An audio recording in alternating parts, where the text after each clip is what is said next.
going on, Soul Nation, and welcome to another New World Aternum video. My name is Brian if you happen to be new around here, but Amazon reached out to me and they wanted me to share my controller experiences, my tips and tricks, my overview of everything that is New World Aternum. So that's what we're doing here in today's video. So if you're thinking about picking up this game or you're returning just to see what's changed, welcome in and welcome back. There's a lot to love about this update. And so when Amazon reached out and wanted to sponsor this video, I said, absolutely. So this video is sponsored by Amazon Games. So let's get ready and dive in to New World Aternum. So if you guys enjoy New World content and you feel like I earn it, hit that like button and consider hitting that subscribe button, as it's a great way of not missing any of these uploads. And let me know if you do in the comments so I can officially welcome you to the channel, just like all of these incredible people. New World Aternum is launching on consoles and they've added in fully featured controller support, whether you're on the Xbox or you're on the PlayStation, or you're on PC. It just works. I'm gonna walk you guys through in this video everything you need to know about the controller and how you can customize it yourself. But I want to start with both the Xbox and the PlayStation. You can see here I've got Xbox hooked up and I just move and my buttons all showcase exactly what I need them to do, and we'll do a full walkthrough of that in a second. Just note, as a difference between the Xbox and the PlayStation, if I hit the select button, I bring up my map, and then from here I can tab over to the different sections in the game. But to show you that differently, if I go ahead and pick up my PlayStation controller and I start moving around, you'll notice that all of a sudden the entire user interface changes to highlight the fact that it is in fact the X and the O buttons. Now I think my controllers are slightly competing, so I'm going to run around for this next part. But one thing to note as just a key difference on the PlayStation controller is the select button that I talked about on the Xbox is actually the trackpad button. That's going to be how you bring that up here on this view. And you can see here all of the icons are representative of what is your current active controller. So for the rest of this video, I'm going to using the Xbox controller, and I want to do that because I do like my Elite Series 2. I do recommend this controller personally because it is a very enjoyable way to play. I can easily jump by using the back paddles that I have set up, and I can also dodge roll, which allows me to kind of focus in on what I am doing. So I want to start this off with the first thing that you're going to see when you start the game, and that's the creation of your character.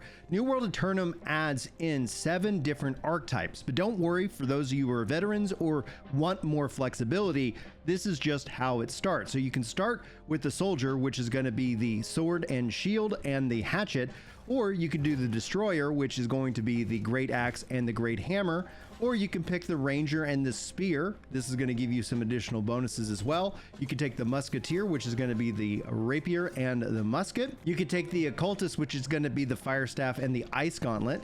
You could take the mystic, which is going to be your healer, life staff, and void gauntlet.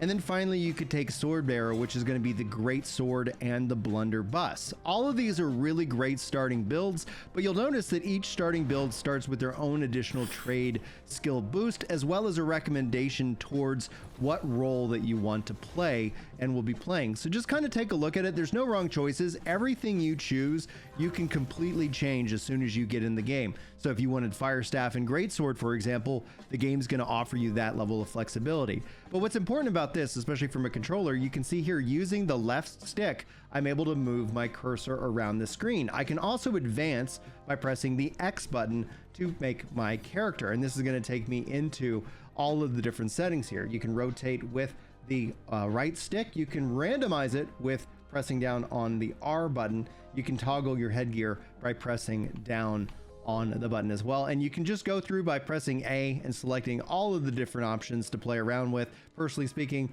as a ginger, I do love a ginger fro, but that's just my personal take. You guys can decide how you want your character to look. The updated character creator offers a wide range of different looks that you can really choose and customize your character and get the character that you want the most out of. So feel free to spend as much time in the character creator as possible, but let's go ahead and dive on in. All right, let's go ahead and start with the basics, especially when it comes to traversing the world. We've already highlighted the select button to bring up the map. You can press the right trigger and the left trigger to zoom in, and you can also move around the map with your right stick, and then you can use your left stick to highlight and focus in on various different things, like if you want to pull up your storage shed, recall to the end, and do any kind of interaction with any of the objects that are on the screen. On the map, you can center it by clicking on the left stick. You can add a waypoint if you want by pressing the Y button. You can bring up your ping wheel to be able to kind of set various different points on the map for your party and easy communications. You can hit right on the D-pad to pull up your different objectives, and then like I said, you can move the character on the map. And if you want to jump into any of your other options here on the map, like you want to see your territory standing, see if there's any conflicts, and apply any filters to your map, you can do so by using the left stick to highlight these tools on the map itself. Now, the other thing I want to point out is as you're in the world, if you want to adjust your camera perspective, you can hold down the left bumper and use the up and down on the D-pad to adjust your camera, so you can zoom pretty much all the way in, or you have a good distance in which that you can kind of perform. So as you're traveling the world, note that you can use the left bumper and the D-pad up and down to adjust your camera. Now, New World Aeternum is a huge world with lots to see and explore.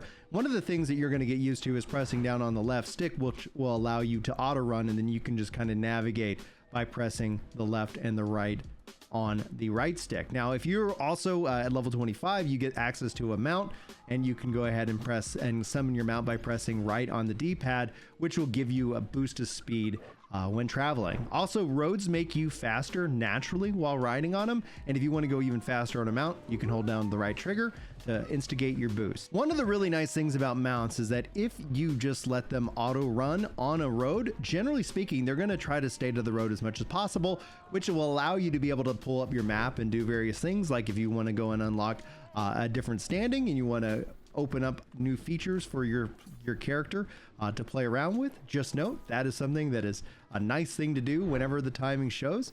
Also, you can press your start button and you can bring up your inventory and more. So while we go ahead and run here, let me show you guys the gear set system. This allows you to build out multiple different styles of builds. You can see here I have a warrior build, which is that sword, and it is the great axe. I also have a life staff and a void gauntlet, which is my healer build. If I wanted to switch my gear sets out, I could just say equip, and all of a sudden all my gear changes, and you can see that and notice that throughout here. The nice thing is you can hide and show your gear slots as needed. You can also change your various different skins for all the things that you have. So from mounts to your character, you can do that all from pressing start. And you can see here, it has now taken me into the town. Now, equipping weapons is easy as it gets. You can just click on the weapon. You can say which slot that you want to put it in. If you want to equip it to your main hand, you can actually just press X. You can lock it with the D-pad. You can drop it by pressing down on the right stick. But if I go ahead and say I'm going to equip to slot 2, I now have this weapon equipped. And again, if I want to swap back to my previous build, I can just hit the equip and it's going to make that change instantly. But if let's say I want to go ahead and play around with this, and now I want to go ahead and save this as a specific build, you can always update any of your current builds by importing your equipped items. And you can even manage these for the menu system, where you can add to all your different gear sets. You can link it to chat. You can it really is quite impressive. And even in the gear set system itself, you can select any of the items to be able to add it to other gear sets, add it to all gear sets, or even add it from gear sets. So it gives you a lot of functionality within the system. Now, while we go look for something to fight, I might want to go ahead and set my abilities on my various different hotbars. You can do so by applying and unlocking these abilities by leveling up and getting points with the weapon itself. Now, when you equip the different abilities, you can see here it automatically sets the different ones for which button you want to use: left bumper, right bumper, and then left bumper plus right bumper. But you don't have to keep that default setting. You can easily just click on the picture alone and decide which button is going to be which option here on as you play. I recommend personally putting your longer cooldown items on the left bumper and the right bumper, because that way you're going to pull these off much faster, and then this is just going to be acting a little bit more to your ultimate. All right, with our ability set, now is a perfect time to get into combat. You can see here with the PVE enemies, I can actually lock on target by pressing down on the right stick. Now, with a gun or any kind of ranged weapon, I can press and hold down the left trigger to get more of that aim down sights aspect of it. So you have a lot of freedom and control with that. You can press the Y button to easily swap between your different weapons, or if you wanted to sheath your weapon, you can just press and hold and you'll put your weapon away. B is going to be your dodge, and depending on your gear set, if I pull up my cleric here real quick, In light gear, you can see your dodge is going to be a dodge roll. So your weight on your character, which can always be found over here on the left hand side, will tell you what is going on. And if you hover over what it says your weight class is, it will tell you your various different bonuses and or disadvantages based off of being in that gear set. So now let's continue to get into more trouble. I'm going to open up with some abilities here by pressing the left bumper and the right bumper. And if I want to use both, I can use my left bumper and then you press your right bumper to use that skill. Let's say you needed to heal yourself, you can always press left bumper and then use the A, B, X, Y buttons to be able to use any of the items on your toolbar, which essentially will be your various different potions and so much more.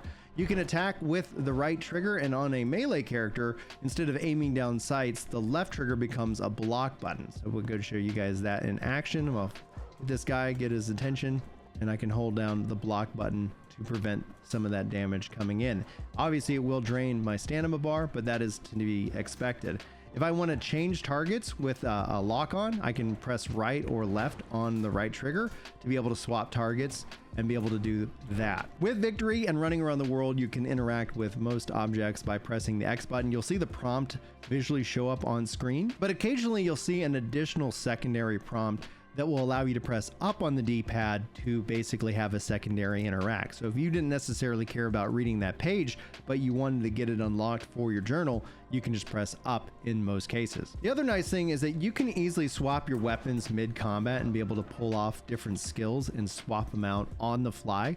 So just note that you're not limited to just one weapon per engagement. You can take both of your weapons and combine them into really powerful build. Now, if you're primarily a ranged or magic player, you do have it where it does do a little bit of sticky lock on your character. So you can see here as I'm targeting, my cursor does slow down and allows me to get more precise movement. I can hold down the right trigger and be able to take out the enemy. And this also works the same for guns. You can see here it moves and it kind of has that little bit of magnetism to it. Even if I'm not locked on, and if I am locked on, that's going to be better. But if you want to aim for those headshots, which are going to get you those critical hits, that is essentially how you want to play it out. Now, I want to spend a little time talking about healing, especially with targeting in this game on the controller. You'll notice that I've got a couple of skills set up that do individually target. You can disengage and pick on any other target, and the system will nicely lock you in to where you need to go. So then you can just press the skill again,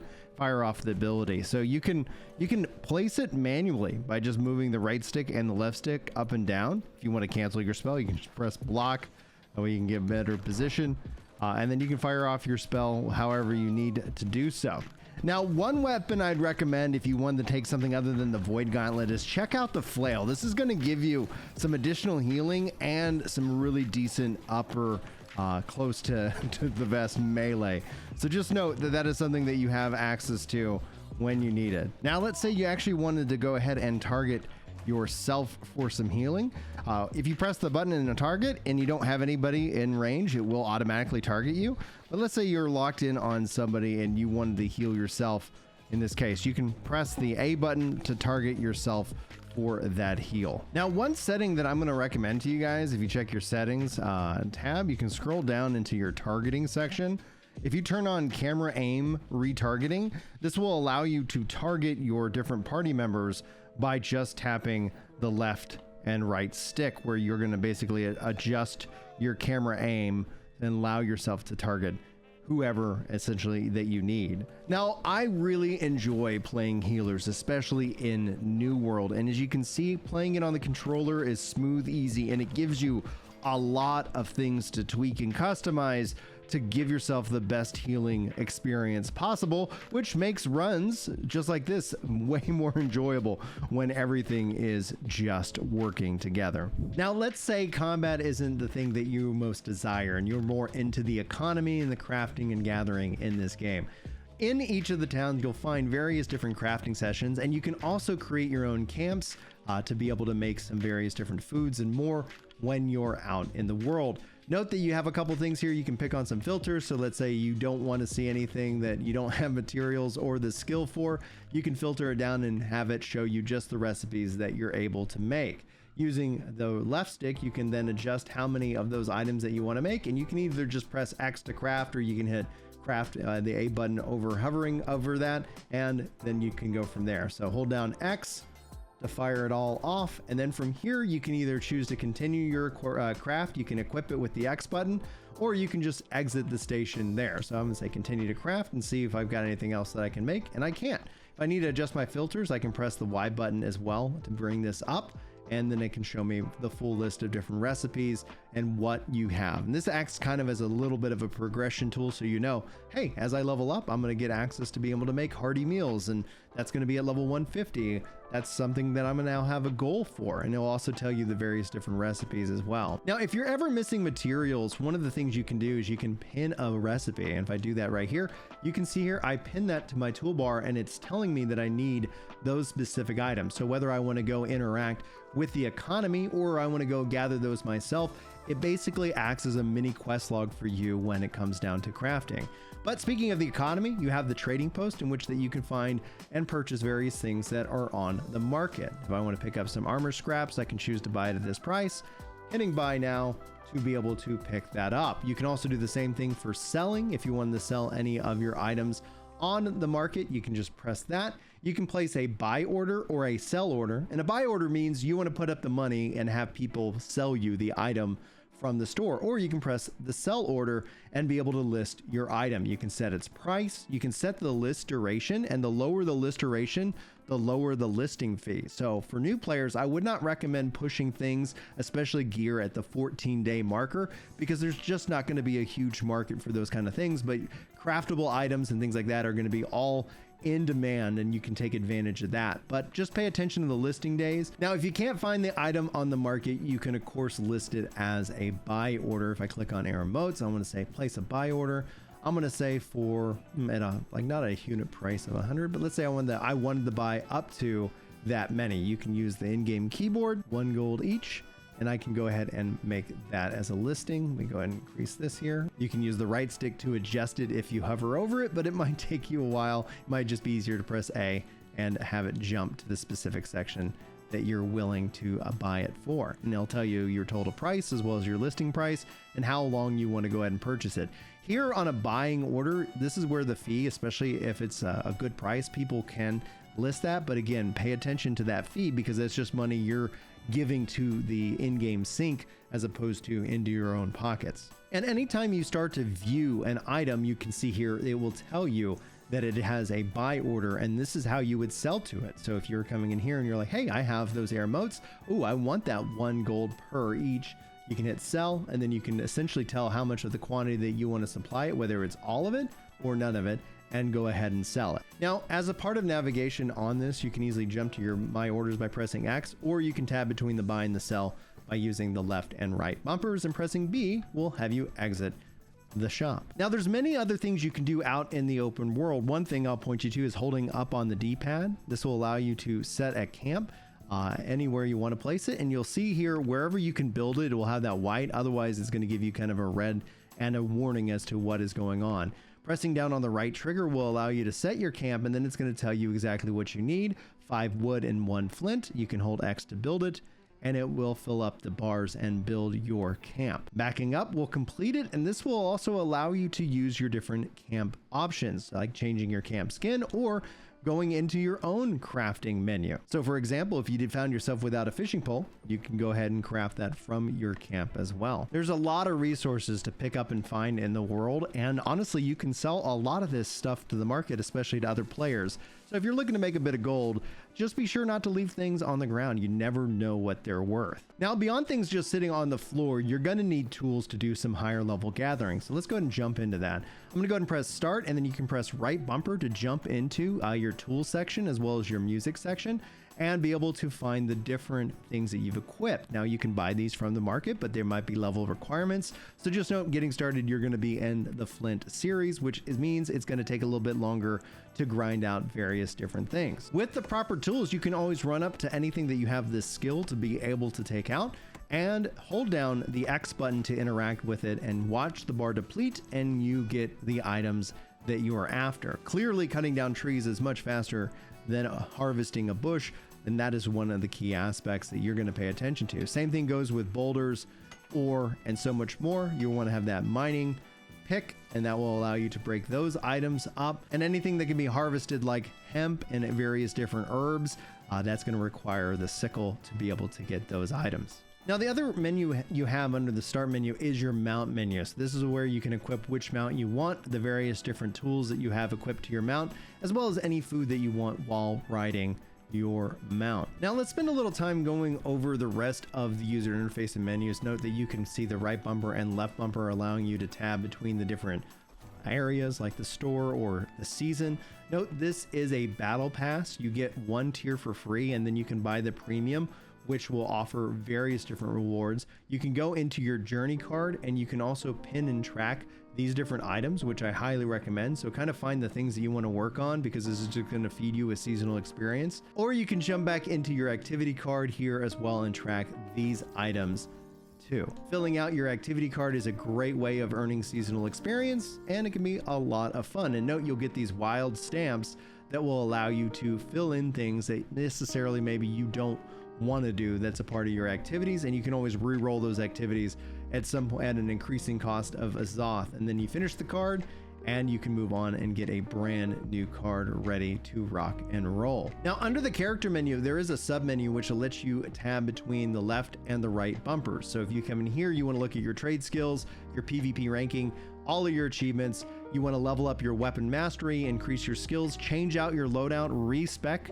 your character. You can do all of that from here. You can always press B to get back to the main menu, or you can just jump in here and tab in between the different attributes that you have available and so much more. Note that your build that I showed you earlier on, your gear set, doesn't change your stats. So you will need to respec your attribute points if you're really working with multiple styles of gameplay, like playing a healer versus a tank or a DPS. If you want to quickly jump into some content and get matched with friends, this is a way to do so. Now, you can easily select all of the different dungeons that you have access to, or you can select individual ones. Now, if I go ahead and say decline and say random, it's going to automatically pick, and then I get to set my role. Now, to set your role as a tank or set your role as a healer, there are some requirements. In this case, you need a life staff of level 8 and 135 focus statted. If you want to be a tank, you need a carnelian gem, or you need the taunt ability, which can be found on various different artifacts and gear. And selecting your role and hitting confirm will put you into queue, and as you then play, you can check the status of your queue. Putting yourself into queue, you'll see an updated status on your main menu. You see random expedition and how much time has elapsed. If you want to adjust your queue, or you want to go ahead and leave queue, you can tab back into the activities and say leave queue, and it will pull you out. And if you're looking for more of a PvP experience, you also have the PvP queue system, the 3v3 arena, and as well as Outpost Rush. Now, the Outpost Rush is going to be more your end game. This is going to be something you can participate in as you're leveling and playing the game. So now let's go ahead and jump into more of our settings. We're going to look at all the different options that you have available. But if I jump into the controller settings, you can do so by using the left and right trigger, or you can just click on it with the A button. You'll see here with the default settings, this is a really great way to start. I'd encourage you to check this out. But if you're more of a melee focused combat person, you might enjoy the melee control scheme. And don't worry, you can customize all of this to your heart's content. But to show you guys the differences in the melee, you can see here that right bumper and left bumper become different things. Left bumper becomes your aim and block. Right bumper becomes your light attack and heavy attack, as opposed to the right trigger and left trigger. If you use the right stick, you can kind of tab through the different settings, and you'll notice that under melee, holding down the left trigger will instigate your consumables via A, B, X, and Y.